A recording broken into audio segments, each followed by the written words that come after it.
Mother Knows Death, starring Nicole and Jemmy and Maria QK.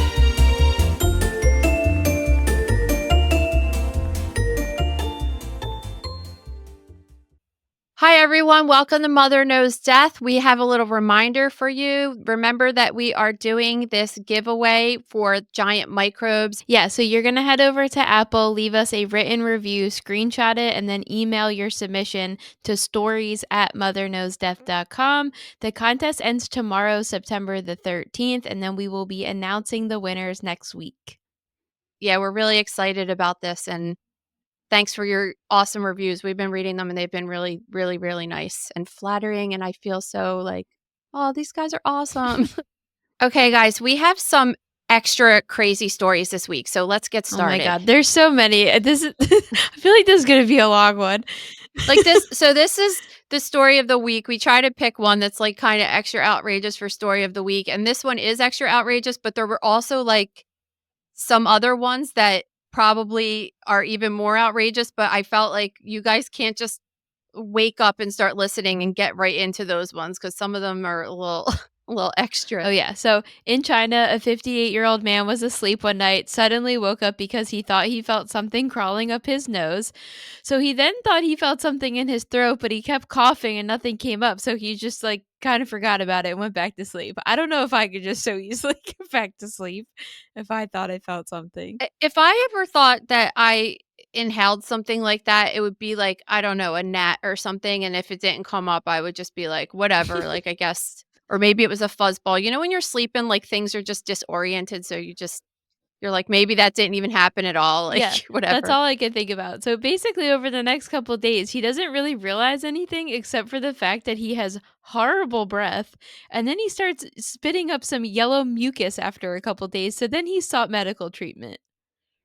Yeah, so he goes to the hospital and they look at his respiratory tract. They probably just like, stick the light in his nose and in the back of his throat and they don't see anything. So they're like, looks all clear.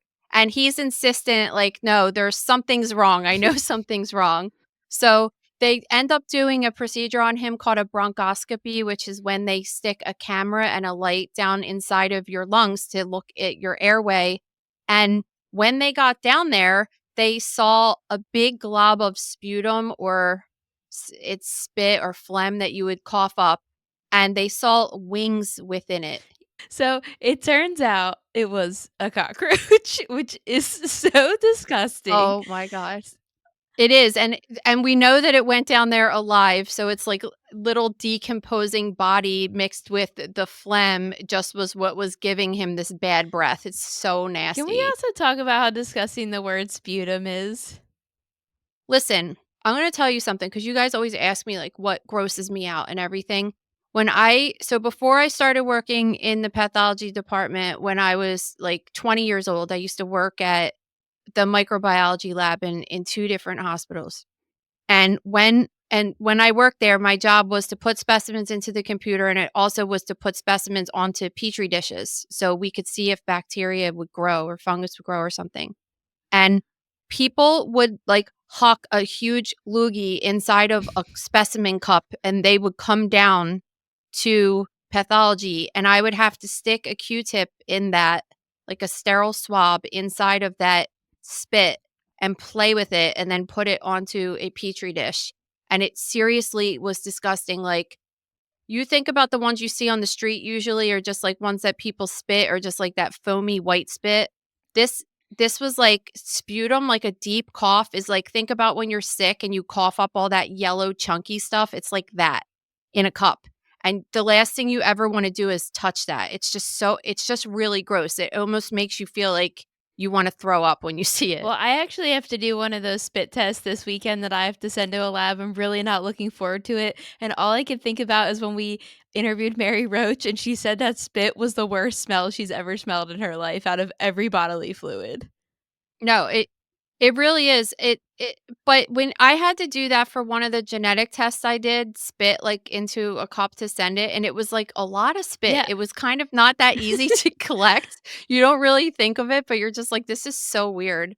But spit is nothing compared to sputum. It's just so gross. And to think about that getting sent to the lab with an animal bug trapped within it is just it's so It nasty. is so This disgusting. poor guy. Yeah, so basically they removed it from his trachea, they washed the area, which pretty much made the bad smell go away right away, and then he recovered and was discharged the next day. So, ew. Forever emotionally traumatized, but not really much damage to his Yeah, body. for sure. All right, let's get on to some celebrity news. We had a really terrible death this Yeah, so week. Hollywood legend James Earl Jones has died at 93 years old. He is most notable for the voice of Darth Vader in Star Wars, Mufasa in The Lion King, and he was in The Hunt for Red October. Were you shocked to read that he was 93? I was Yes. just like, this is how I know I'm getting old because I was like, oh, in my mind, he's like 65. I also I'm like, yeah, when did he turn Well, I 93? was thinking that, and then also when I was like, "Oh my god, he was in the Hunt for Red October."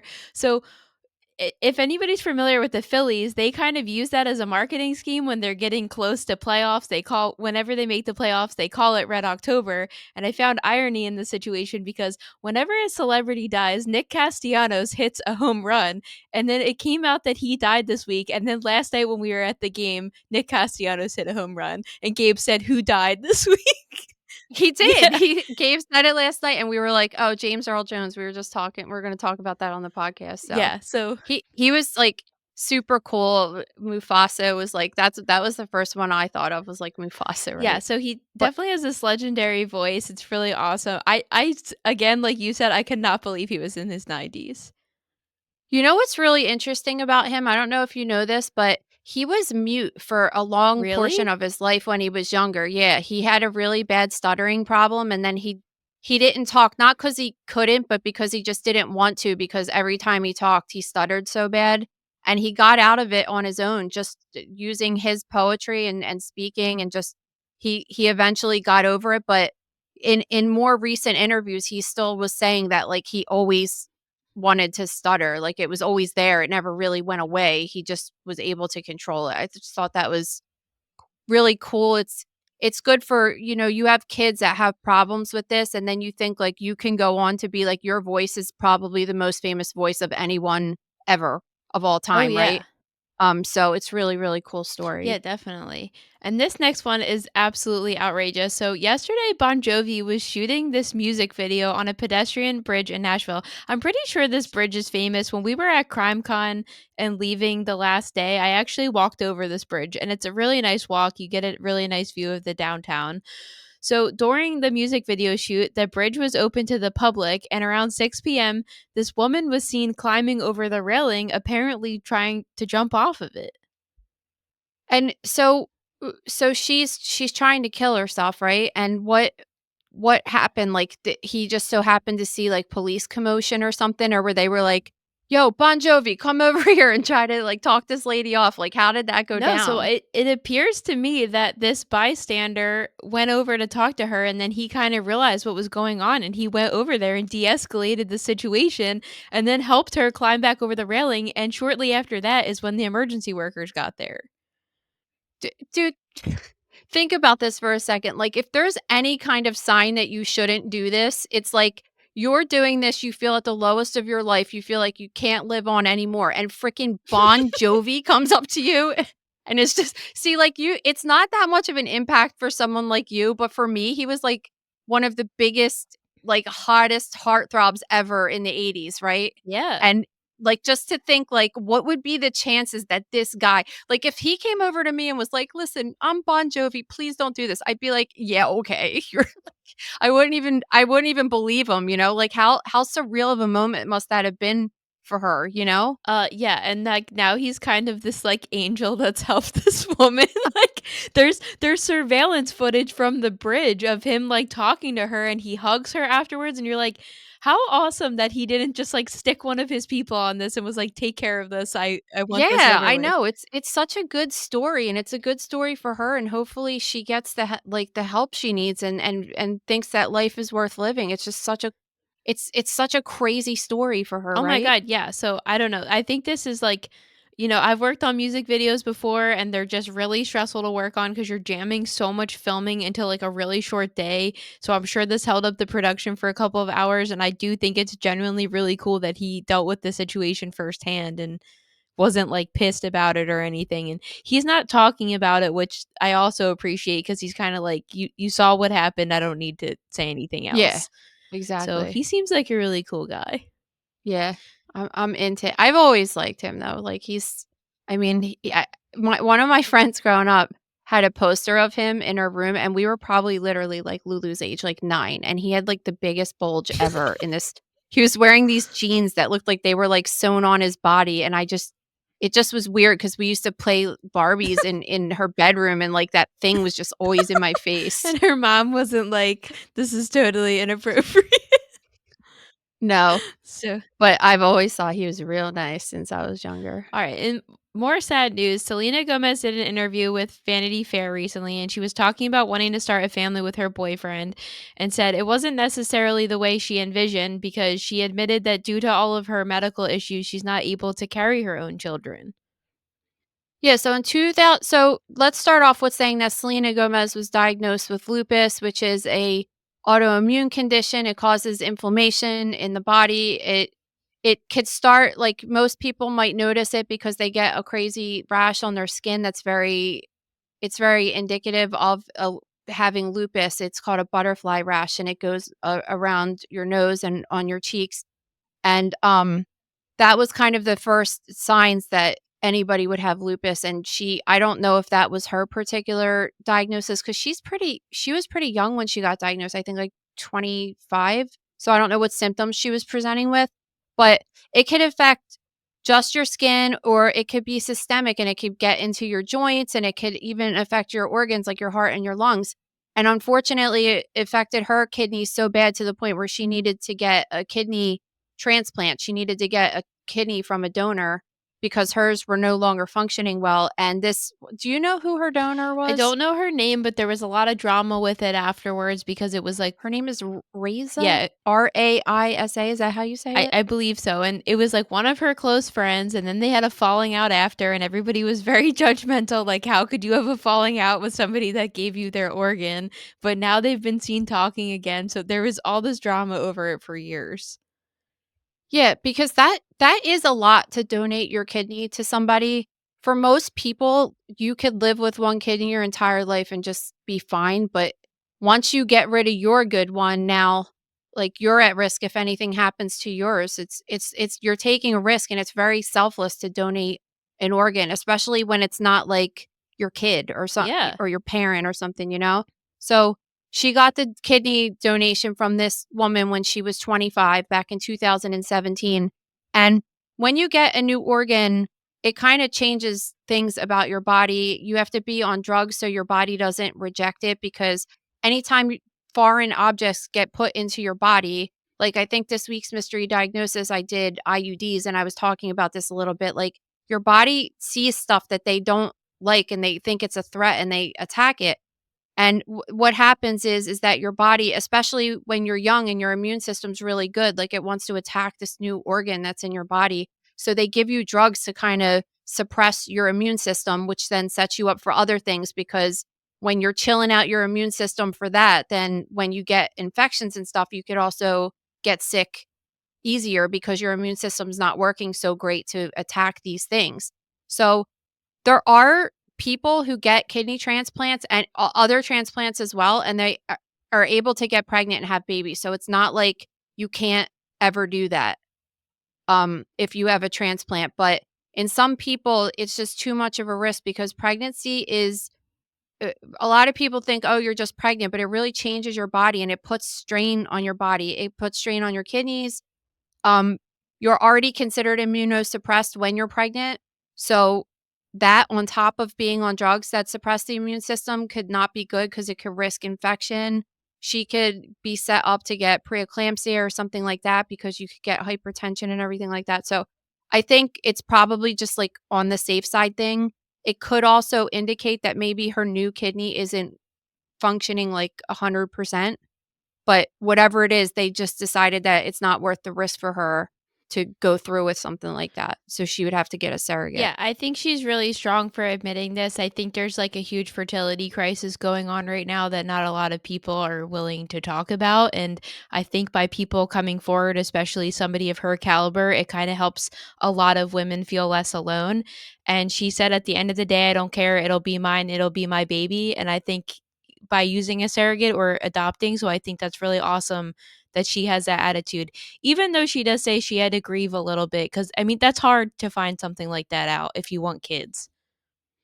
Yeah, and she's young and she's already been through a lot. Like to think that you have to go through a drastic kind of surgery because your organ that you need to live isn't functioning is stressful for a young person to go through as it is. She's been through a lot medically since the time she was a young woman, you know? So just to you almost kind of feel like, cool, I'm just like, fuck, thanks. Like Yeah. that's, it's hard to realize, but at least like you could look at it in a different way and just be like, at least there's other options available now that wouldn't have been available 50 years ago or whatever, you know? Well, it is good too that she has the resources to be able to afford a surrogate or something, because a lot of women aren't in that position. They have this terrible news that they can't carry their own children, and then they don't have that opportunity to have a surrogate carry their kid. But I mean, adoption's such an amazing thing, and people that are affected by this should look into that. One thing I wanna tell you too is that you were saying that you like that she talks about this because there's, like, a fertility problem now, which I don't know the statistics of that. I just think that there's probably been a fertility problem forever and just Yeah. it's just one of those things that it's always been this thing like, "Oh, you think something's wrong with you and you don't wanna talk about it or something," but, like, even just talking to my mom and stuff, it seems like it's been a thing for a while and people just, I feel like it's definitely more talked about now, which is good, but it's definitely good when people like this speak out about it for sure. Yeah, because even in the past, like, you've posted pictures of miscarriages and stuff, and you face a lot of backlash for doing that. But the comments underneath your post that are like, "Thank you so much for sharing this. This happened to me, and I feel less alone knowing this happens to other people, because people just don't talk about it." And it's not like you have to go out of your way and make somebody uncomfortable about it, but like, it's good to share your experiences because that's really hard emotionally for people to go through. So Well, I didn't go through it personally, but one of my best friends, when she was like really, really trying to have a baby, went through absolute hell for years and like now, thank God it all worked out. Well, that's another story I want to say. It all worked out. She has two healthy kids and they're doing great and they're in school and everything. They're awesome. But like she went through absolute hell for years trying to get those yeah. kids. And it finally worked out for her. But um, I was just like, what that was one of my things. Like, do people know that this is happening to people? Like, she had multiple miscarriages in a row. It just was like outrageous, and the doctors just kind of like, yeah, it's normal, and kind of shoves you off, And you need to like, women want to hear a little bit more about it, and it makes them feel better if other people experiencing what they are, you Yeah, know. exactly.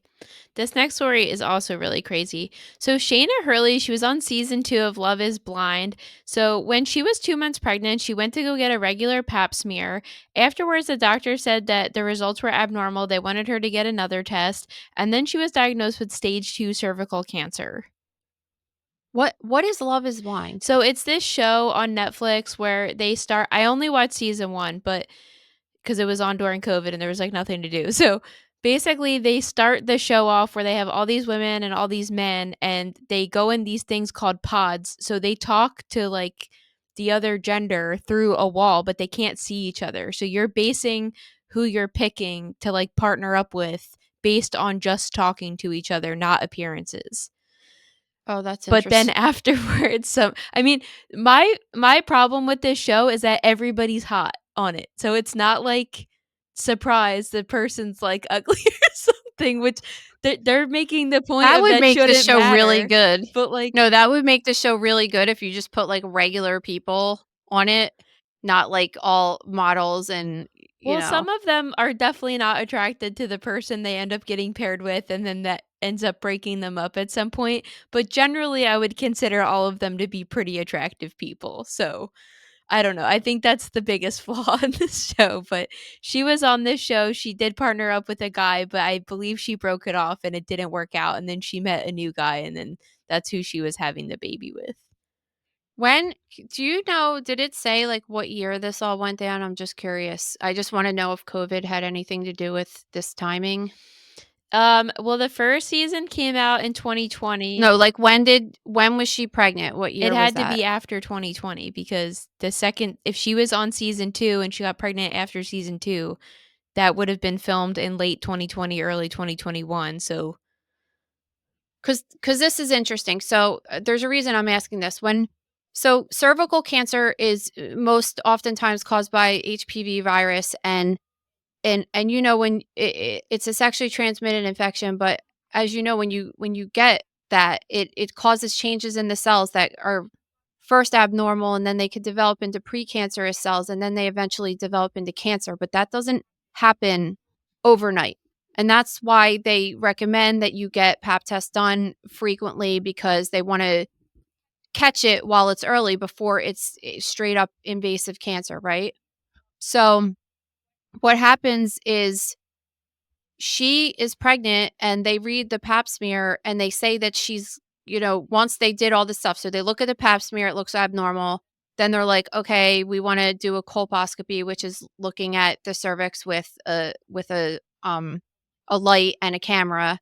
And then they do a biopsy, and then they come back and they're like, it's cancer, like it's full blown cancer. It's not precancer, it's cancer. So my first thought when I hear that is like, why hasn't she been getting PAPs before this? Because this should have been picked up. It's kind of something that really shouldn't just be picked up incidentally like that. Like, if you go to all of your GYN appointments and everything and you're getting tested, there's no reason that you should just show up with full-blown cancer. So well, either number one, that's why I think COVID had to do with it, because people weren't going to their appointments for a couple years there. They're just like routine well, I appointments. I see your point there, but I want to say because I was under 30 and never had an abnormal pap, they switched it to being every other year and not every year. No, I know. But it wouldn't happen. I'm saying, like, if she had even if they skipped, Yeah. right? She would have had one the year before. It wouldn't have went from, like, she had nothing one year to a year or two Yeah. later having Okay. full-blown cancer. That's why the gap isn't that big, because it just doesn't develop that quickly. Now, I know a lot of people who don't have insurance, or she's on a show, she's busy, like, she might have went maybe when she was 17 and then didn't go back for a couple years, because people do that. That's, like, what people do, but that's what can cause trouble like this. That's why you really should do your screening.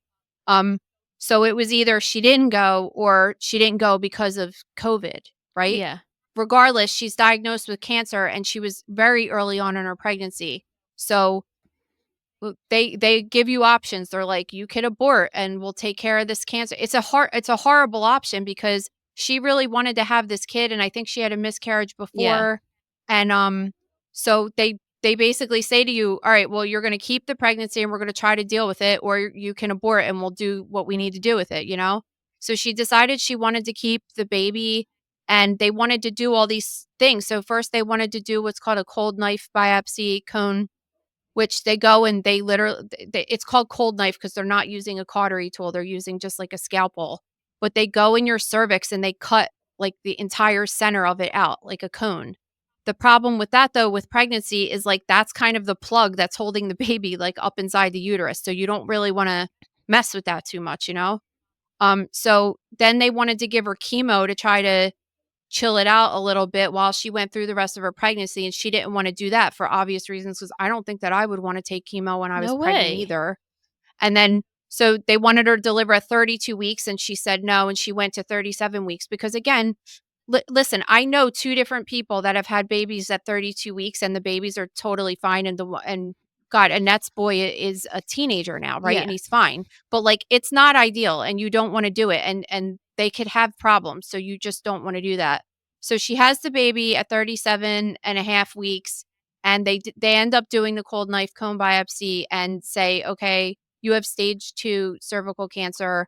And apparently they didn't get it all out. So then this is where I have questions. She said she went at the procedure a second time, which I know they go in and scoop out some more sometimes. But according to cancer.gov and according to everything I ever learned, like if you have cervical cancer, you should be getting a hysterectomy, like getting it all taken out. And I don't know if she did, because it didn't really seem like that in the article. It didn't seem like So that in the article, but she said she was cancer-free in June, so yeah, and I don't like that terminology. You know, I don't like that terminology. Maybe no evidence. I like no evidence of disease, because cancer-free is, you know, like I was telling you, we were talking about this with that. Who was that? oh, The Elle model, McPherson? yeah, just once it's invasive cancer, that means that remember we were saying like those tumor cells are circulating around the body now. So, just because it's physically cut out of the site doesn't mean that a cell or two hasn't escaped. So I don't know what additional treatment she's getting, because they do recommend sometimes radiation chemotherapy with that. So Well, I don't know. Like I don't have the full story, but she did deliver the baby at 37.5 weeks. It was healthy, but she then had a small seizure, they said, after birth. Um, yeah, and then she got the other procedures, and now she says she's cancer-free, so hopefully she took the right steps for treatment, and we'll go from there. yeah, I just feel like there's kind of some missing from the end, but I I mean, mean, she whatever. she It's might have got that whole procedure done, and TMZ just doesn't know, you know what I mean? yeah, Because yeah. some I people know. are like fertility and miscarriages, some people are just not willing to give all the details. You know, and until we were talking about this story today, I didn't really think about that, because we do always talk about like COVID and shutting down of the screening situation, and just people not getting things diagnosed because they didn't go to the doctor for a couple years, and this is one of the another screening test of, you know what I mean? Like people just blow it off. They didn't go for a couple years, and then they come back and they have like a more serious problem than they would have had, you know? Yeah, for sure. All right, let's get into these freak accidents, because this is where things start taking a turn on the show today. This one is so unacceptable to me. So, in Wildwood, that's a beach near us. So, a woman was laying on a towel on the beach just casually sunbathing when all of a sudden a police truck just ran her over. So Wildwood, I have to explain this to you people, for like those of you that don't live in New Jersey. I hate the Wildwood Beach. It's probably like the worst beach ever in my opinion. It's so big.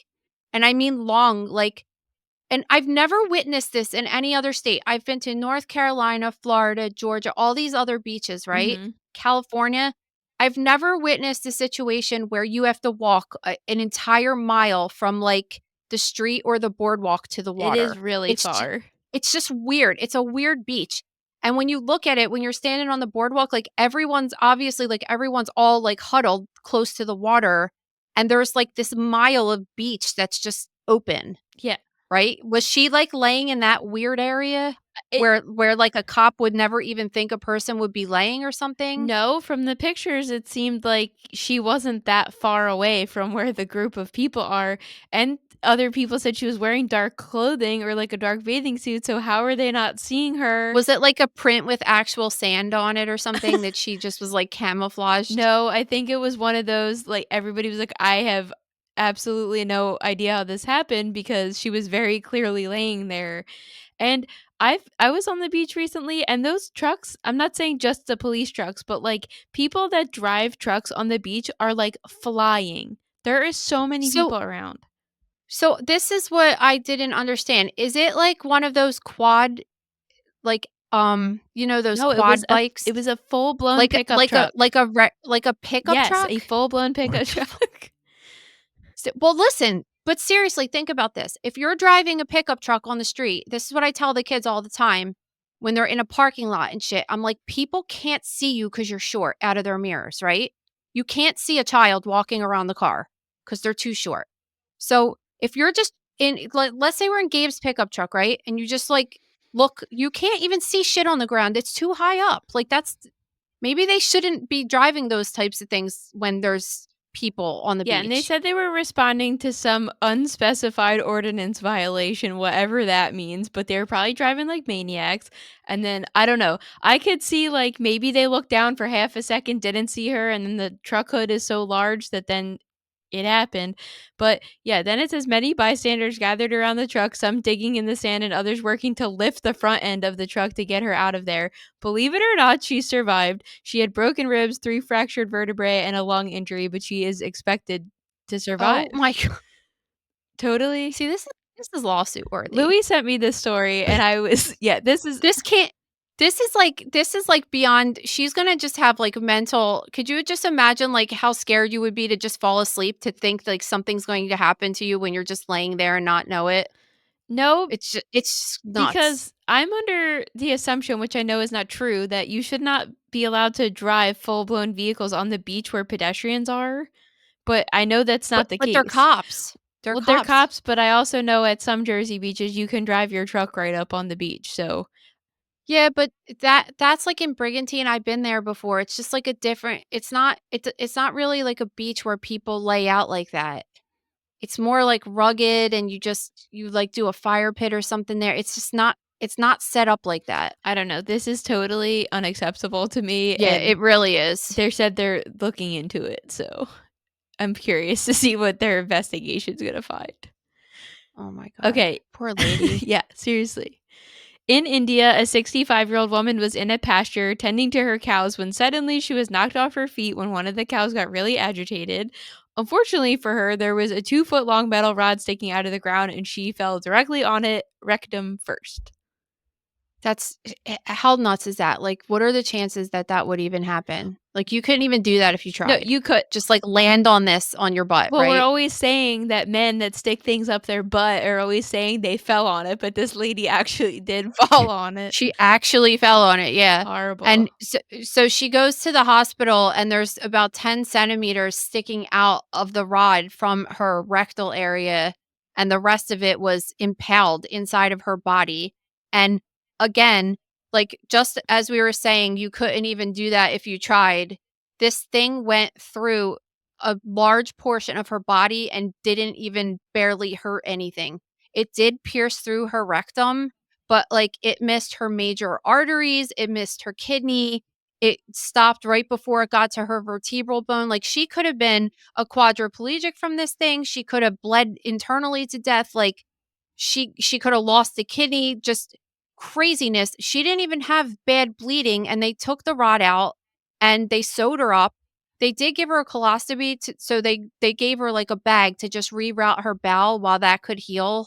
So, because like if you have that and then you're still putting poop through there, it could leak and everything. So they rerouted her bowel, but they went up there 3 months later, checked it out. It was all healed well. Reversed the bag, and she's good to go. Like nothing really came of it. Yeah, she said And all she had was nausea and some abdominal pain and weakness, but after a couple of days it just went away.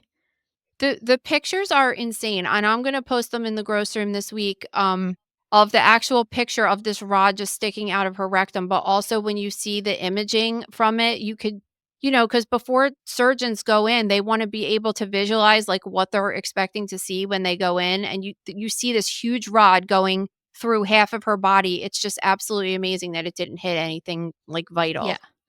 It's nuts. All right. In Wisconsin recently, this story is so unbelievable. This story is so unbelievable. Actually, one of my friends posted this on Instagram, and I thought it was like, do you know about The Onion? They write like fake headlines. Yeah. I thought it was an Onion headline, but it was written up by a real news source. So in Wisconsin recently, they held the 60th annual Corn Fest, which I love corn, so this sounds like my dream.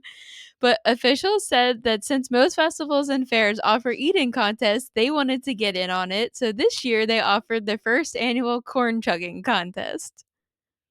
Yeah, so the picture of this is just so great, but one of the contestants from this contest, he said that he was going at it with an approach that was blowjob-esque. So we'll get more into his quote later, but Basically, it's not like this corn is off the cob and you're chugging it. It's on the cob.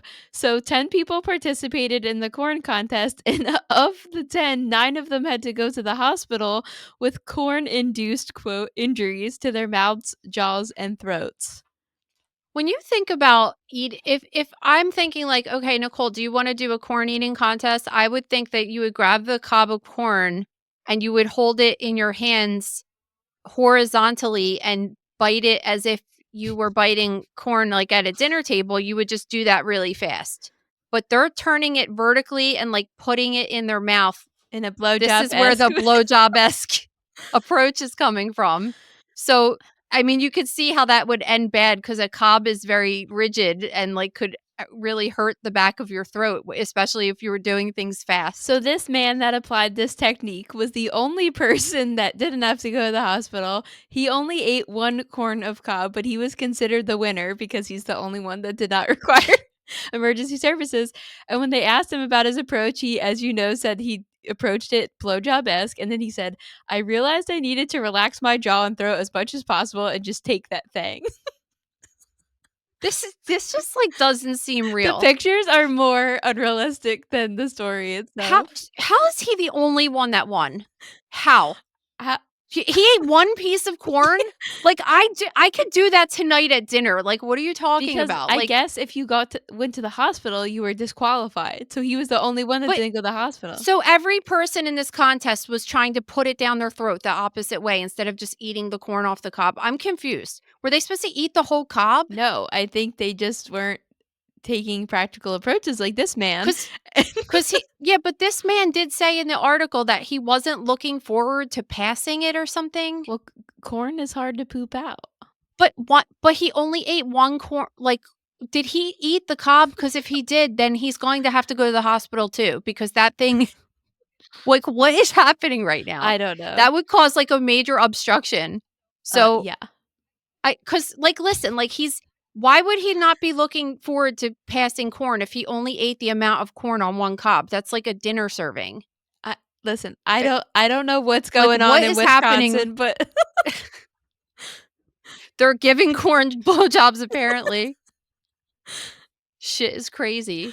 And what injuries did they sustain? Like, I guess they would get similar ones that you would get with a blowjob. Like, you get hematomas on the back of your throat and things. Well, you posted this thing in the grocery recently that this lady had, like, a bruise on the roof of her mouth from giving a blowjob. Yeah, well, a penis gets hard and it could cause trauma. It causes blunt trauma. So I guess the corn was doing the similar thing. It's freaking outrageous to me. I'm thinking like this is like a prime example of like people group think and everything. It's just like they all sit down and they're like, you know what, let's turn the corn the opposite way and eat the corn off of it instead of just like going like this really fast and throwing it and going like that really fast. Maybe and they weren't like allowed. You don't know the rules. Yeah, I don't know the rules because I don't know the game. So do you think if that guy who had the bad breath from having a cockroach in his lungs, if he would have put some StinkBalm around his mouth and nose, that maybe it wouldn't have been so bad? I mean, I think if you're getting to the point where you have to put StinkBalm to disguise your bad breath, like you have to go to the hospital.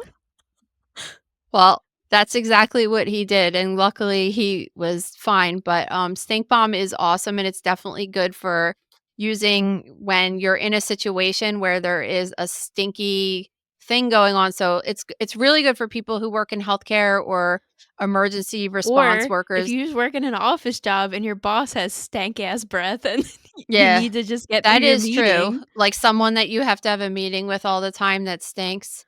But I mean, there's so many different situations you could, like people that work in daycares that change diapers all the time and stuff. It's just kind of a good thing to have because humans can smell really bad.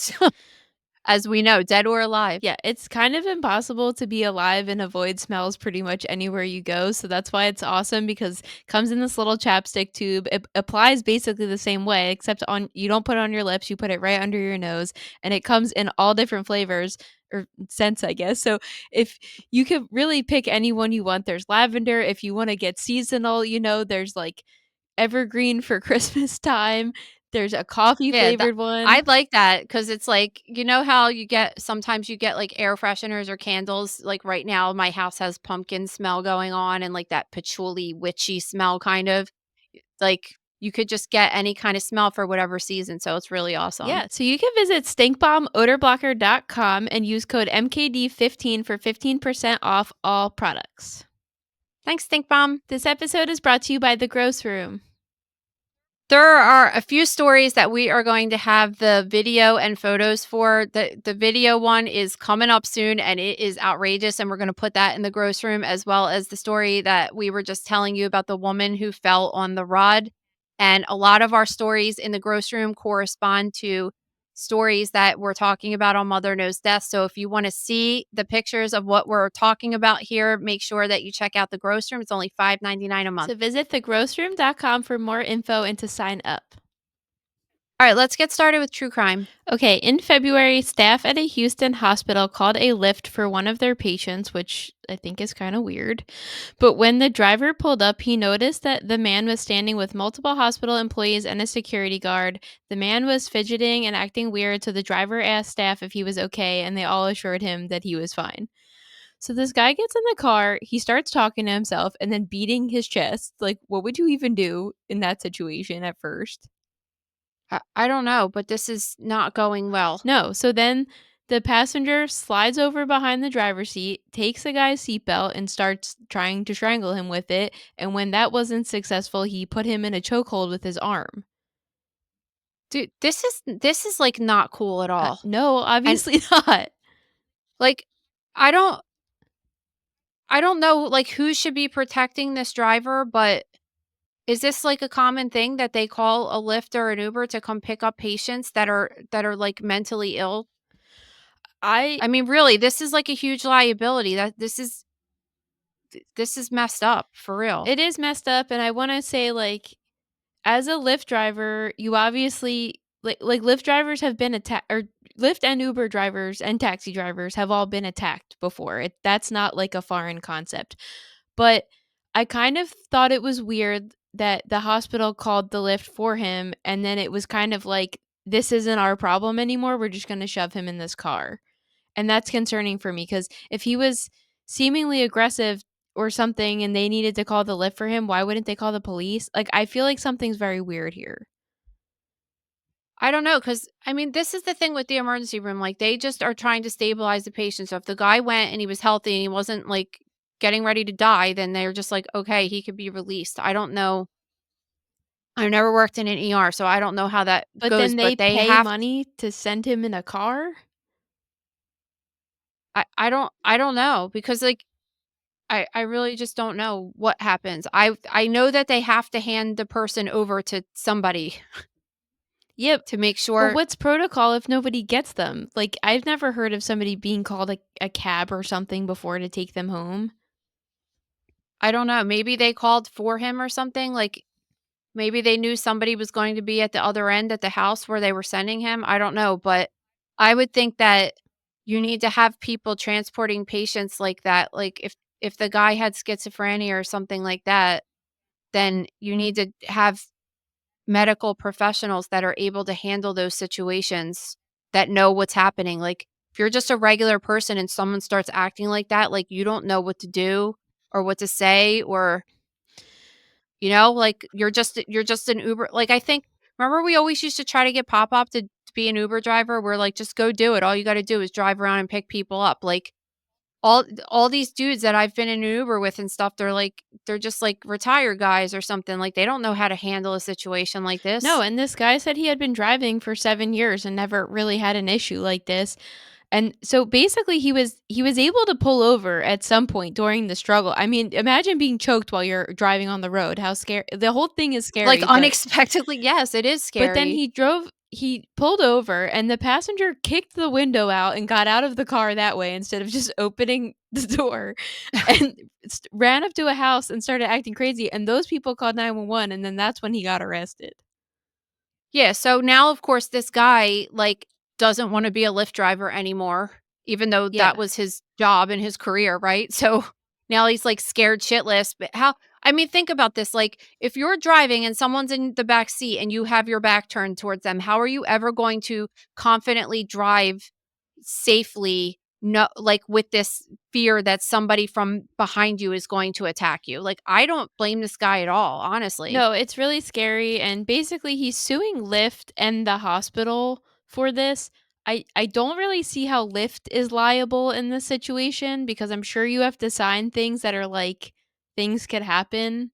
You know, they like Lyft, the company itself can't really prevent an incident like this from happening, but I do agree that the hospital should be sued because I don't know, or it needs to be investigated or something because this doesn't seem right at all. That they were putting this patient that was seemingly already acting out in with this innocent person. If this was just like a guy, let's say this guy got like I don't know, there was a guy just getting treated for like a fall or something and then got let out of the emergency room but was totally mentally sound, got let out of the emergency room and then like held the guy at knife point and tried to rob him or something. Like that wouldn't be the hospital's fault, I would say. But the fact that the guy has a clear like, when he was saying when he approached, he could tell that he was mentally off. That's basically what he's saying. And the guy is talking to himself and hitting himself and stuff. He's showing signs of some kind of psychosis or something. Like, why wasn't that picked up at the ER? Because now that's why the ER is responsible, because they let someone that was having a mental episode into the car with an untrained person, you know what I Yeah, and mean? to your point, like they should have some type of transportation system with a couple of professionals that are, trained to deal with a person going through something like this to safely escort them home instead of just putting And another and person in really, harm's like, way. maybe not even if a person is clearly, like, going through that stuff, you're just letting them go back. I mean, I don't know, like, I feel like maybe they need to get some kinda help or treatment or get back on their medications or whatever, like, you're just letting someone that you could see as having a mental crisis just back on the street. You know what I mean? Well, Like, I don't think there's much they could do about it beyond treating them, but I just think the whole thing is very bizarre how it went down. I mean, we I don't know. I'm trying to think cuz when I worked at the bar, there was times where like we had to call cabs for people, but they had to pay for the cab. yeah, but if you're I don't know, like, could the bar be liable if, let's say, the same exact situation happened and you called Lyft? I mean, the person could pay for it or whatever. You call them and just say, like, "Hey, pick this person up and bring them to their house." But then that guy was, like, drunk and started, like, beating up the guy. Would that be, like, the fault of the bar for sending that person over? Like, I don't know, because Yeah, I mean, I guess ultimately, in theory like, you could be. this Lyft driver this Lyft driver could have denied the ride, right, if he wanted to? Like, he coulda showed up and been like, "I'm not doing this." It's not like he has a gun to his head that he has to do it. Like, he could've if He he didn't feel he good. could have taken it, but I think what I've learned from other Lyft drivers is if you get there and turn down the ride, like you get penalized for that. Yeah, I don't So, know. and I mean, it doesn't matter though, like, there's a certain level of trust that people have with hospitals and hospital workers. So if you go and think that something's off and you ask the people like, "Hi, that guy looks a little off. Is he okay?" And they're like, "Yeah, he's okay." Then you kind of have this trust like, "Oh, they're a hospital. They wouldn't put someone that was could harm me in my car. Like they wouldn't do that, right?" well, you would assume that, and maybe Yeah, he didn't that's think what to turn down the ride because he had been doing it for 7 years and never really had a problem. yeah. I don't know. Shit's Yeah, crazy. it really is. This next one is another, like, so outrageous you almost can't This believe it. really shoulda this probably should have been the story of the week, but, like, it's just a lot to hear to, like To start it off. the rest of the episode wouldn't have really lived up to anything after this one, so Okay. In DC, this woman got home from work and noticed there was some scraps of food on her car and was like, that's kind of weird. Her car was behind this fenced in area. She lives in the city. So she goes on her on her surveillance. I can't even get this out. It's so ridiculous. In the video, you can see this man in a blue shirt, he's carrying a lunchbox and holding a cigarette. He climbs through this hole that's in her fence. So she later says that this hole was there because somebody had driven their car into her fence, which like bent it and allowed the bars to spread open. So this guy crawls in through the hole and puts his lunchbox down and grabs what appears to be a cucumber out of this lunchbox. So then he walks around to the front of her car, seemingly adheres the cucumber in the grill of her car, takes his pants down, and sits on it. And Yeah. He's like straight up like riding the cucumber. having sex with a cucumber that is sticking out of the grill of this woman's car. So you see Like in broad daylight. in broad daylight. So, and they're like, if you've ever lived in the city or just been in the city, you know that a lot of the houses that have driveways or garages or something, they typically connect through an alleyway. So he's in this alleyway that's not that busy, but he's just like riding this cucumber on the hood of this car, lights up a cigarette in the middle of it, and is just going about his business.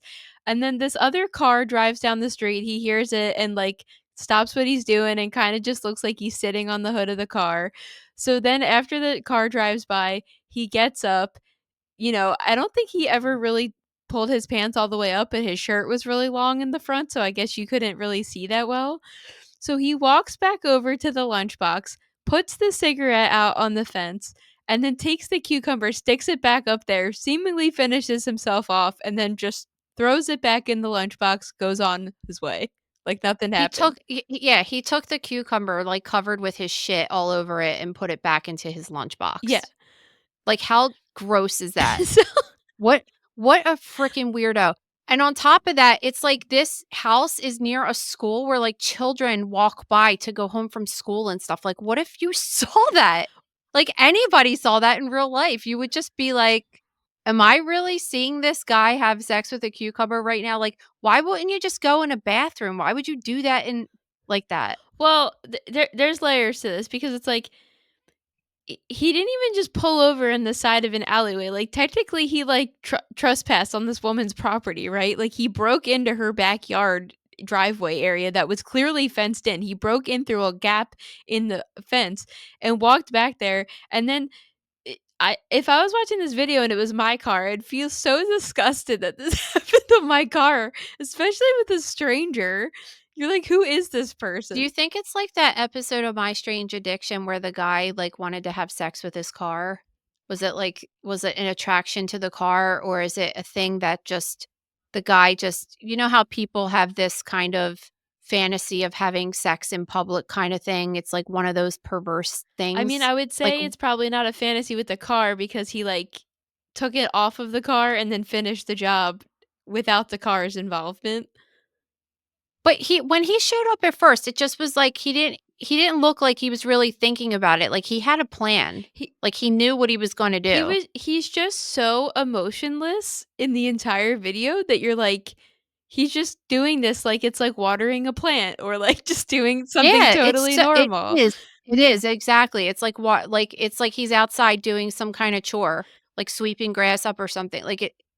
It's just the video is you can't even believe that you're watching it. I'll put it in the gross room later, by the way. So you definitely have to see this because it's really interesting. And yeah, like Maria was saying, imagine like looking at your security film. I love that she like is sharing it because they're trying to find who the guy is. Yeah, they don't know who did it. Police are searching for him. And you're just like, if you're gonna fuck a cucumber like in my car, what else are you gonna do? Come over and like try to break into my house? I mean, like he kind of is capable of anything at this point, right? Yeah, I mean, this video, it's one of those, it's just so outrageous to even think about. And then you're like, okay, well, there's a video. It can't be that bad. And you're watching the video and you're like, no, this dude literally just walked through this hole in the fence, like no big deal, and just took a cucumber out of a bag, adhered it to a car, and then had anal sex with it. Like it was something he did every day. Well, he probably does Yeah. do it every day. And he was able to smoke a cigarette at the same time. It's like this. And listen, like a cucumber's fucking big, okay? So like you can't just stick that up your butt if you've never done that before. It doesn't go like that, okay? That's like he had to work up to that thing. He took it, he just stuck it right up there, like didn't even think twice about it. Yeah, so Be on the lookout for the cucumber offender. That's all I can say. And if you see any cucumbers laying on the street with shit on it, please call police. Yes. Well, nothing's going to top that one, but there are a couple in here that might be close. So let's talk about some medical news. So, in another edition of totally inappropriate stories to talk about with a mother and daughter hosted podcast, we have a story about semen allergies today. Yeah. So, did you know that you could be allergic to semen? And the craziest thing is that it's not like you're allergic to all semen. Like you could be allergic to one guy's and not another's. It's something like food allergies that you could just develop when you're older or something. And some of the symptoms are like having a itchy, painful vagina and things like that, which could cross over with sexually transmitted infections and stuff. So the way to really know if you have a semen allergy is that if you keep having this reaction after you have sex, to try doing it with a condom. And then if you don't get it, that means that you're potentially allergic to your partner's semen. Yeah, and they said people who've experienced this have described it as, quote, having 1,000 needles stuck in their vagina. So I'm pretty sure you'll know if you're having an issue. So it doesn't seem like it's that common. They said that there's only about 40,000 people they think have it, but they also said that a lot of people might not really realize they have it. So the number could be much higher. And there's two different ways that you could have allergies from being exposed to semen that you're allergic to. So you could have it locally, which is just like either around your mouth or around your vagina, that it gets like very itchy. I guess, I mean, in theory, this is all about vaginal, but I mean, I guess a man could be allergic to another man's too. Like, I don't see why No, not. they did say that in the article at some point. Oh, okay. Yeah, because it seemed like it was very specific to No, they vaginas, but said just some like, men could even be allergic to their own semen. yeah, well, that we'll talk about a little bit later because that's a little bit different. But so you could have it at a localized reaction. So wherever the semen touches your skin or your orifice, you can get a localized reaction with like hives and pain and swelling. And you could also get like a systemic response, like similar to a child eating peanuts or something, and just you could get the rapid heartbeat and hives, and it could lead to seizures and coma and death. In theory, but nobody's ever really died from a semen allergy. But you could potentially get anaphylaxis from it and like require carrying an EpiPen for it, which is just kind of crazy. But as Maria was saying, some guys can also, it's not an allergy. They're not allergic to their own semen, but there's something that's called post-orgasmic illness syndrome, where a guy could have flu-like symptoms after We ejaculating, but talked then about this before on here.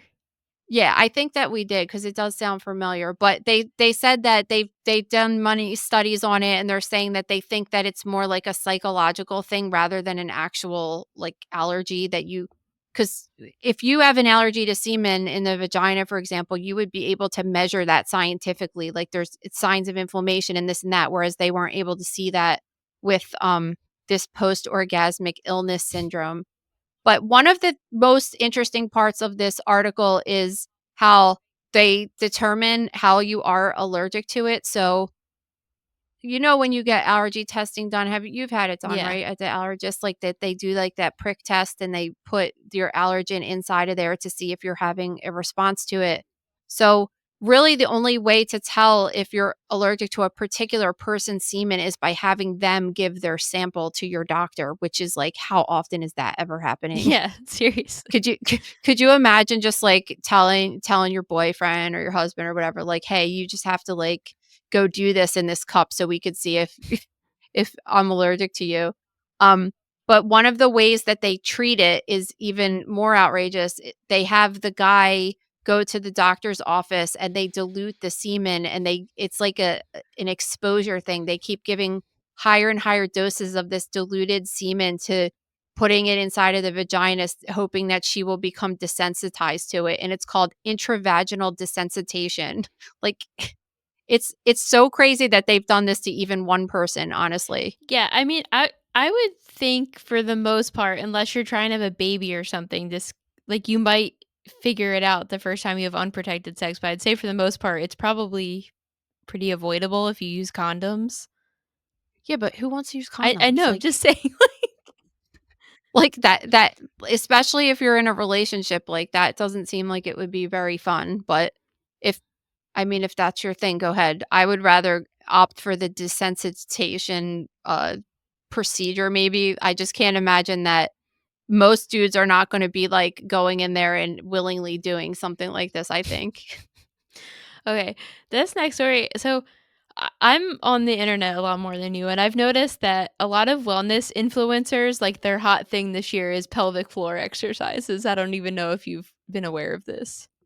No, I mean, I definitely think that I have a problem with it because I've had vaginal birth 3 times, and I don't I don't really have a super problem with it, but definitely I can't go because like, Gabe will bring the kids to the trampoline park once in a while, and I've tried it a couple times, and, like, I automatically pee when I jump, like, at all. A jumping jack, any kind of jumping at all, I will pee, like, it just I can't.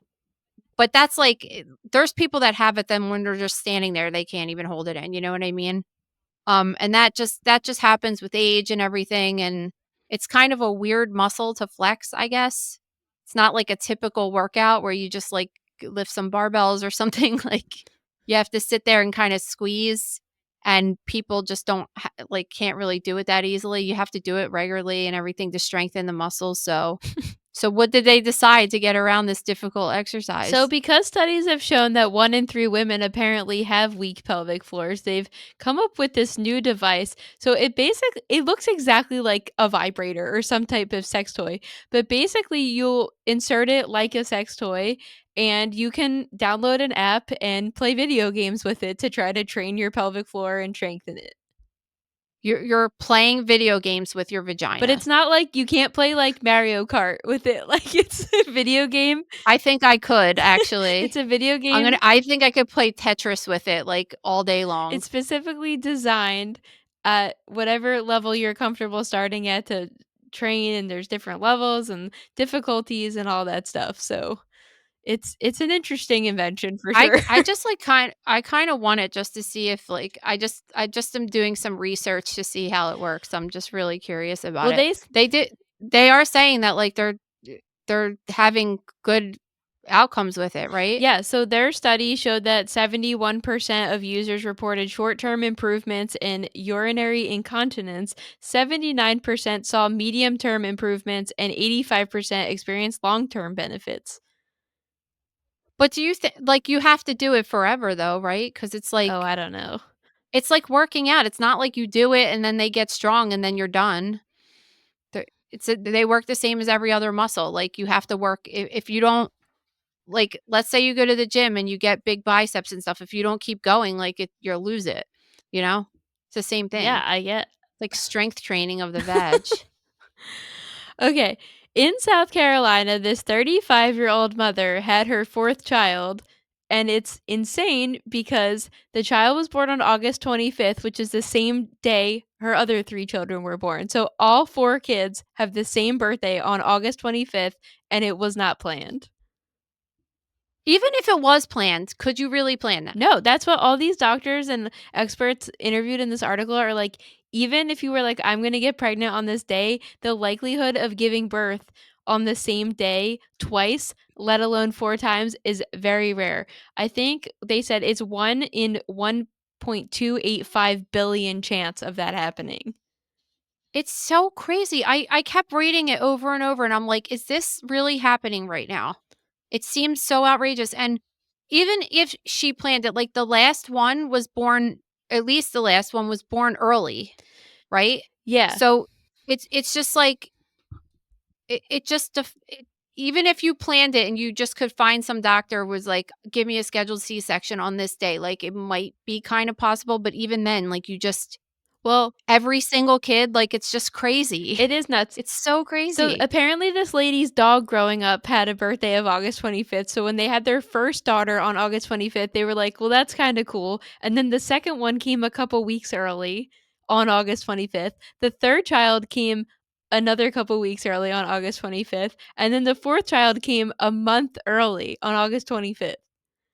So she I it's just like how like that's if some if some person told you that in real life, you wouldn't believe them. No, so she said she was at work and she started having blurry vision and she called her friend and they were like, you should just go to the hospital. And they were afraid she was having preeclampsia, or she did have preeclampsia. So they were like, okay, you have to deliver, because I guess they considered her to be far enough along to have a healthy delivery.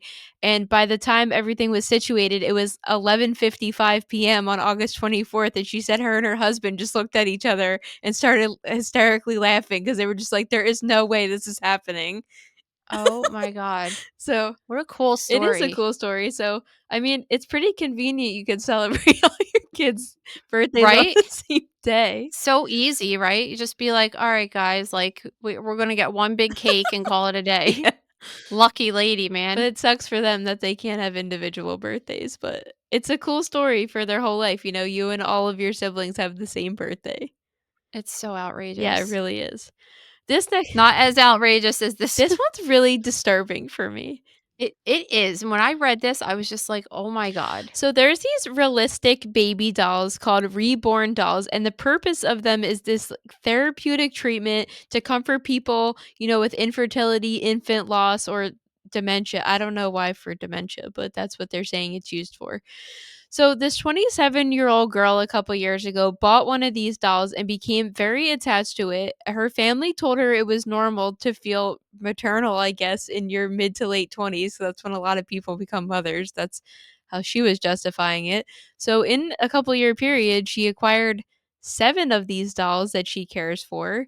And not only does she just like have them and dress them in clothing and take them out in public, but she also breastfeeds them. S- These dolls, have you ever seen these dolls? Yeah. They're like really creepy looking because they really look like real Yeah. humans. Like she's sticking her boob in this a doll's mouth. Really. And apparently there's like a whole community of these people, right? A reborn community Yeah, and they're that frown upon this. they're very pissed about it. They don't think it's right. I would have to agree. Um she Do, who makes the rules? Like what like where do you draw the line? So it's okay to have one of these babies and like raise it as your own, well, I don't like these dolls, but like if you cross the line, if you like try to breastfeed it, I I don't don't like the know. entire concept of it. They're very expensive. They range from like 50 to $500. And I think that's cheap for them. They're really good details. Did you ever see them? yeah, I mean They're like legit. Like I would have thought that they were like thousands of dollars. They just look like they take a really long time to make them. so basically she like takes them out in public and obviously people stare at her because I'm sorry, but it's weird. And you know, she like made a TikTok where she has over 20,000 followers and people do the same thing as her. So now she feels like more comfortable talking about it and everything. But I guess in one of the Reborn community groups, she admitted that she was breastfeeding one of them. And then people started freaking out on her about it and saying it was wrong. And she doesn't feel that it's wrong because she feels, I don't feel Listen, I think I'm with you, like, I think the whole thing's wrong, but, like, I if you're going to be changing the diaper of a doll and, like, she was saying that she gives it formula, the other ones, but then the community frowns upon giving formula, so she makes, like, a fake formula. Like, this shit is just weird, I'm sorry. Like, why are we trying to normalize this at well, she all? dresses them It's in cosplay too. One of them was dressed like Princess Peach from but Mario. okay, but, like, so that's okay, but then, like, what like, it's weird, you're crossing the line now by breastfeeding this thing, like, Listen, I like I I don't know. I I don't really like the concept of baby dolls at all. I understand them in the context of maybe you want to give like high school kids them in home ec or something, or it I understand it could be used as a therapeutic treatment to somebody that's dealing with the loss of a child, but I don't really see the need for like an adult person that's not going through that to have them. If you need to do that to get through something, I think that's up to you, but I don't think we should be expected to accept somebody like breastfeeding a doll or taking it out in public and thinking it's unusual that somebody has a doll and is treating it like a human being in public. Like, I'm sorry. She did say a quote about something like, "I never understood why women's boobs are sexualized. If it was a woman breastfeeding a real baby, nobody would say anything about it, but you shouldn't say anything about me breastfeeding this, that. And I'm like, no, people say something about it when you're breastfeeding a real baby too. Like a lot of people are uncomfortable with that, which is ridiculous because, well, I never gave a shit. I don't care. Like, I'm just like, my kid needs to eat and I'm here. So I deal with think it, it is whatever. absolutely ridiculous to criticize a woman for breastfeeding a real human child. You're feeding that child. You're feeding human life. When you're sticking your boob in an inanimate object, That's a sexual act, yes, I'm right? sorry. When Like, you're rubbing your nipple on a doll, that's not real. That's not drinking from your boob for nutrients. It's a sexual act in that's public. how I feel. There's a Yeah, when difference. you're feeding a human life, you're nurturing that child. You're not nurturing a doll. Like, I'm sorry. I don't like it. It makes me very uncomfortable. Sorry, Well, but now I know what I'm getting you for your birthday. well, yeah. On to other death news. Well, Top Mom's at it again, making headlines. This time she's Hot I mom. know. That was really She made that Nancy Grace made Top Mom, right? oh, She yeah, was she like the made one Top that Mom. coined it. And Yeah. that's really when did this crime happen? I feel like when this trial was going on was really when I first like, we always watch Forensic Files and stuff in 2020, but I feel like this case was really like, okay, I'm a true crime fanatic, and we were always watching Nancy, so that's why I felt when we met her at CrimeCon that it was our full circle moment because I'm like, literally, this was like the birth of me loving true crime, and now I'm meeting you in a professional setting, so I just thought that was the coolest shit ever. Yeah, it was cool. But Top Mom's done it again. She's been having an affair with a married man. So this guy has kids, Yes. but they're not little. No, they're young adults.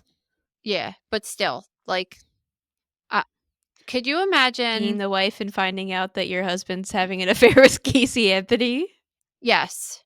I mean, it is when I first heard it, I was really upset because I thought that the guy had little kids. And imagine being a mom that had to do visitation and send your children to their dad's house every other weekend with dating like a literal monster like this. You know what I mean? Yeah, and like for everybody that's gonna be like, she was acquitted, blah blah blah. I understand she was acquitted, but the story still ain't right. Like, sorry.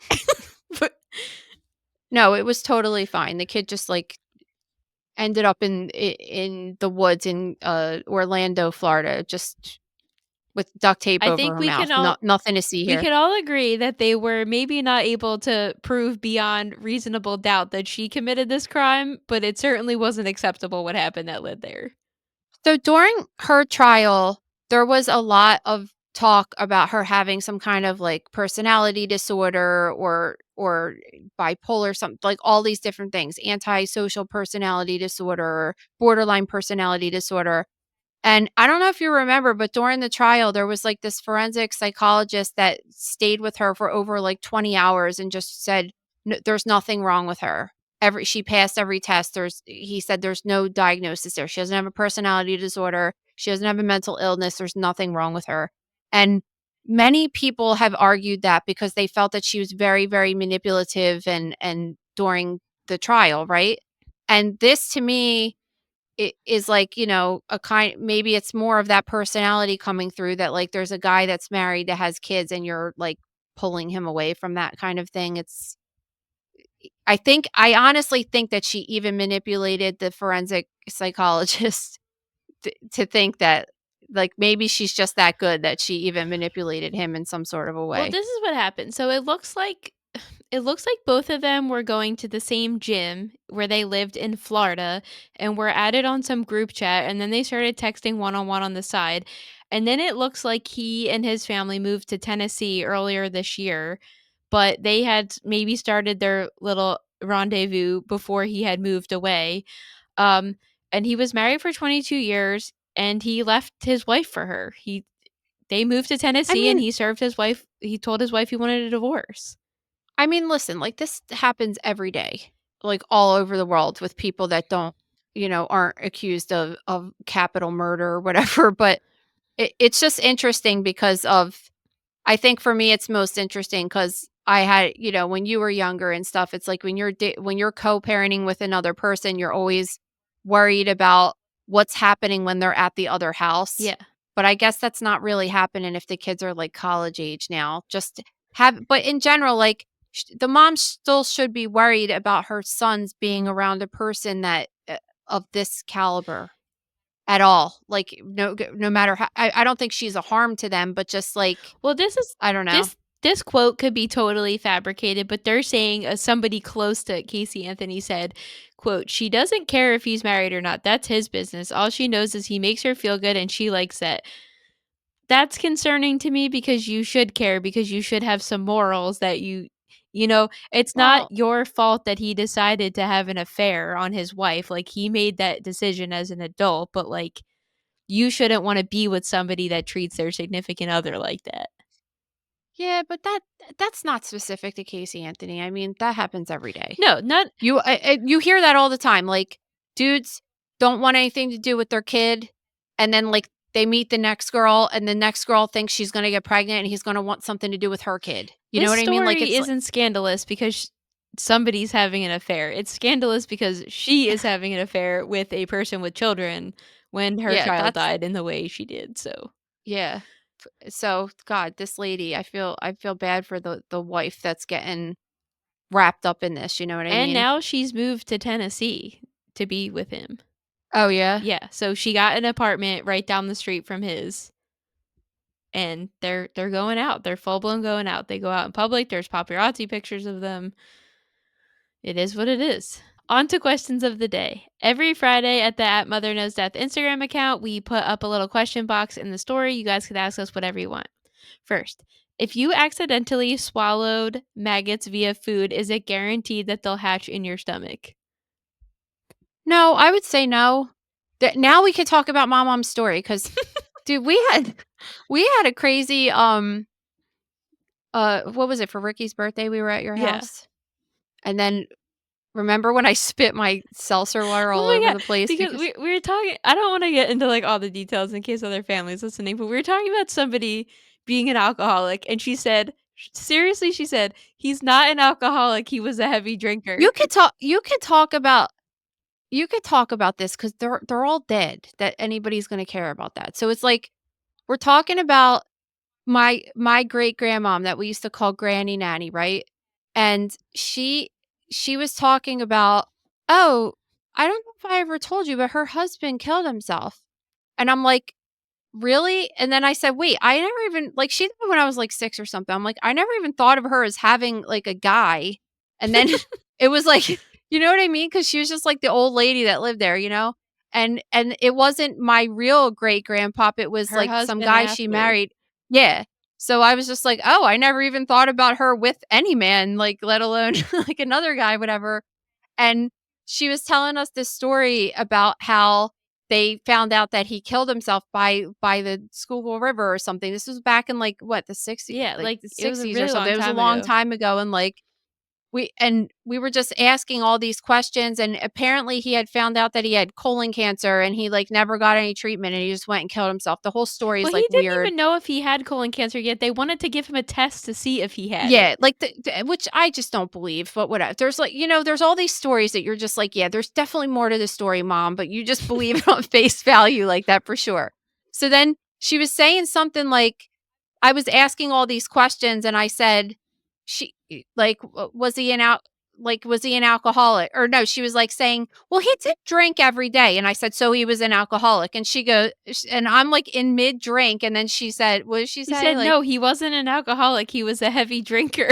yeah, and I don't know why, like, I just spit out all of it because I was just like, "Mom, that's like, what are you talking about right now?" But And so then that went to her getting mad at us for because we were talking the about, Big Mac maggot story. oh yeah, the Big Mac maggot story, and she goes, "Well, did you tell them my maggot story?" And I was like, "No, Mom, I forgot until you Also, just brought it like, up right now." Beth, why do you want people to know about this? That you ate maggots? I would never Congratulations. The whole tell world knows anybody that this. Beth ate maggots. But so I guess remember like back in the day when people used to come to your door and like sell candy for like softball or Well, something. I don't That remember because I'm not a well, dinosaur, so when I was a kid and we played softball, we used to get this big box of candy like for the fundraiser, and we would sell it and just go to the neighbor's house and be like, "Hey, do you want this? Whatever." So she bought candy off of a complete stranger. I don't think it had anything to do with anybody that we actually knew. some kid came to the store and sold her candy, and she bought this Mr. Good bar, and she bit into it, and there was like white maggots like in the candy bar, and she thinks that she ate them. So now everyone knows your story, Mom. But but yeah, like, I mean, you could have them, and they can totally cause a problem, but in most cases they don't, because the stomach acid will usually take care of it and stuff.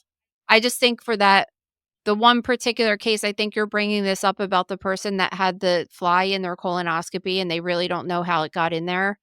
Um, there's questions as to, like, did it fly up his butt during the procedure, or did it go down his throat before the procedure and everything like that, and it is possible to have maggots inside of your intestines, but not I wouldn't worry about it, honestly.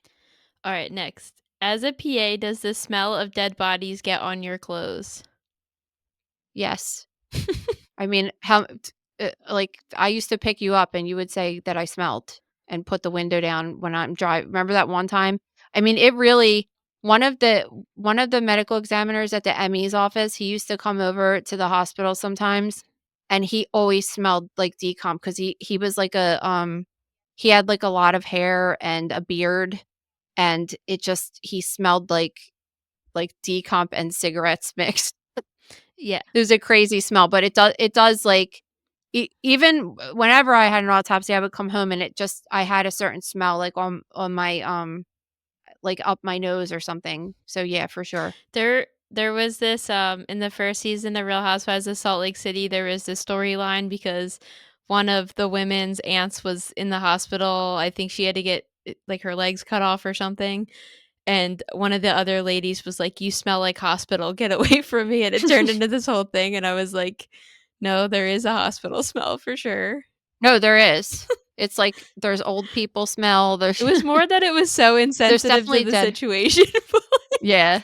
no, No, it definitely has a smell for there sure. definitely is one. And then if you also use StinkBalm, you won't smell the smell on your clothes. So Don't you remember, when I did that autopsy on that pregnant girl that was decomposed like that, I remember because I had to stay at work late because it was like an interesting case and everything, and I remember picking you up and you just being like, you smell so bad," and, like, putting the windows down because it was just so strong in the car. yeah, Do you remember that? I I don't really It had to either be you or Annie, like, it had to be somebody that I would have had in the car. I don't Because who else would I have had in the I don't car? remember that specifically, but, like, you always had, like, a hospital odor, like, cause you guys use, like, such harsh chemicals and stuff too, so it's not just, like, decomp smell.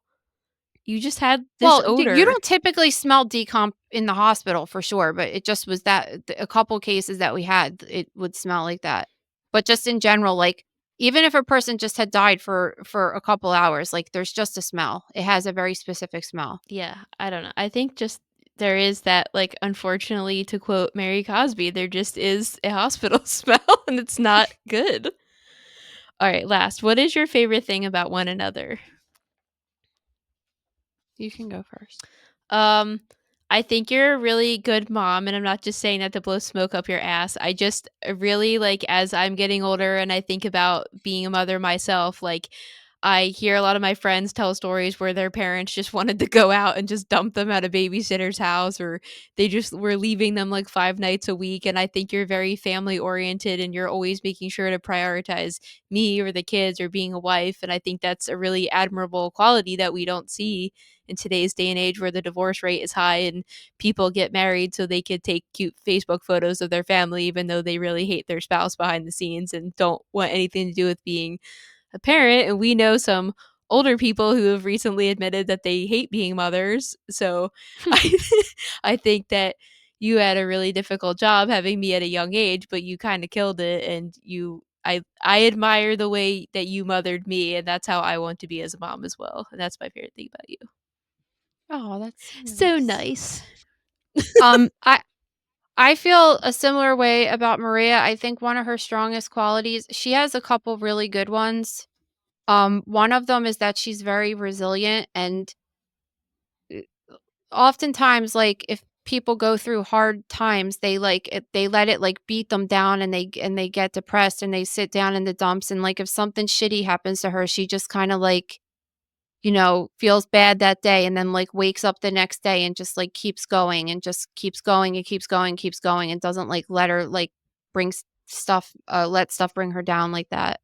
Um so she's really good with that, because I think a lot of times that people have been through certain things in her life, and even the way that she came into this world, um that she would be different, and she's not. She's like one of the strongest people I know in that respect. Um Also, Maria is very, like, awesome at, like, organization, and just, like, she's very on top of things. It's why we work so well together, because I have more of, like, an artist, like, scatterbrain kinda thing, and she's, like she's the one that does like, this whole podcast gets done because of her, as far as, like, just figuring it out, keeping it on schedule, doing this, doing that, like, where I'm just, like, all over the place with that kinda stuff, so she's really good with that. And, she's also got, like, a very like, your personality that you guys see of her here is how she is in real life. It's just there's and it's been like that since she's been a little kid, just, like, everybody, like, loves her. Like, I used to bring her to the hospital when she's, like, a little kid with me to work, and just, like, everybody just, like, always was a magnet to her and wanted to be around her. She has a really good, like, infectious kind of personality that people enjoy, like, being around her, you know? Um, so that's it. Well, thanks. That was very nice. Um, yeah, I mean, I'm happy to say that you think my organization is a good quality, because sometimes I feel like I'm, like, No, stage it's fucking momming you. annoying. No, it's fucking annoying, and I hate it, because 'cause I'm, like, the most Maria is, like, a rule follower, and a, like, check the boxer, I call it. Like, she writes a list every day and is just like, "This has to get done today." And I'm like, "Whatever, all "Ooh, I don't care." So she annoys the shit out of me. So I'm like, but it's good, because I need that, because like, otherwise I'll just like, "Whatever, I don't care. I won't write people back." You should see the kids make fun of me. I have like if you look at like my little icon on my phone right now, it's just like, "Oh, you have 38,000 emails that are unread." And Maria would like that having a number 1 in that box would drive her It crazy. does. And like that's just the differences in our personality. Like, I just kind of am like, "Ah, whatever." We I'm also old, and I'm just like, I don't have to get back to people if I don't want to. Like, there's no rush for me. Like, we have there was no such thing as email when I was a kid, and everybody lived. But yeah, I mean, it's a good thing though, because otherwise I wouldn't be able to like run a business without a person like her, and obviously I trust her more than anybody else, so it is it's a good thing, but I'm not lying that it's not fucking annoying, 'cause well, you're fucking annoying, because Tuesday I was like, after this interview, I just want to work on the website all day. And then the second it was done, you were like, let's go to the mall. And I'm like, yeah, because I'm realistic, like, what I enjoy, I don't wanna work on the website right now, like, I need a break. but I'm like, but this is the day I scheduled out to do it. So this is the day I'm doing it. But you will. She'll email me on the weekend and be like, you need to do this for the newsletter." Like, she wants me to pick The the newsletter is whatever, the you know? bane of my existence, because I don't. And then I look at the text message and I'm like, "Okay, Speaking whatever." And of, I then need you to pick the stories for the no. newsletter. This No. this goddamn newsletter, I every single week I build the entire format of the newsletter, and all I need her to do is pick 2 stories to get featured and send me 1 sentence teaser, and she just does not do it. So if there's a week where the newsletter doesn't go out, I mean, there was 1 week I forgot, and I could not believe that, cuz I had it on my list all week, but there most Slacker. You're slacking in most your of the old time, it's age. because you refuse to answer me, and I know when you're blowing me off, because I'll see that you're on Instagram and you're not Uh, answering my text. it's because yeah, because like, I have to be near a computer and everything to do it, and it, like, just takes me time, and, like, if I'm, like I know this is hard to believe, but, like, I do have a life besides being your bitch. Well, I don't have a life. Like, I have to I have like kids and dinner and everything, so like I can't always just be available to at your beck and call, Or girl, you or know. when I send you the clip for Instagram at 5:30 and you'll write me back at 8:45 and say, "I don't like that one." And I'm like, "Are you fucking serious? I'm not redoing this right now. It's been 3 hours." But yeah, that's a little behind the scene to our workflow. So thank you guys so much. We have an amazing interview coming out next week. I was fangirling so hard. Oh my god, she has like a crush, along with every other woman in the true crime world has a crush on this dude. So Yeah, we won't we say we witnessed that in person. So yeah, so I am so excited for it. I just finished editing that one last night and it is perfection. So that'll be coming out late Tuesday and we are very excited for you guys to hear it. And don't forget, this is the last day to enter the Giant Microbes contest. So head over to Apple, leave us a written review, screenshot, and send us to stories@motherknowsdeath.com and send us your shocking story to that same email as well. there's nothing that's going to be more shocking than the guy like having sex with the cucumber this week. But hey, you could try. Yeah. All right. See you guys. See ya. Thank you for listening to Mother Knows Death. As a reminder, my training is as a pathologist assistant. I have a master's level education and specialize in anatomy and pathology education. I am not a doctor and I have not diagnosed or treated anyone, dead or alive, without the assistance of a licensed medical doctor. This show, my website, and social media accounts are designed to educate and inform people based on my experience working in pathology so they can make healthier decisions regarding their life and well-being. Always remember that science is changing every day and the opinions expressed in this episode are based on my knowledge of those subjects at the time of publication. If you are having a medical problem, have a medical question, or are having a medical emergency, please contact your physician or visit an urgent care center, emergency room, or hospital. Please rate, review, and subscribe to Mother Knows Death on Apple, Spotify, YouTube, or anywhere you get podcasts. Thanks.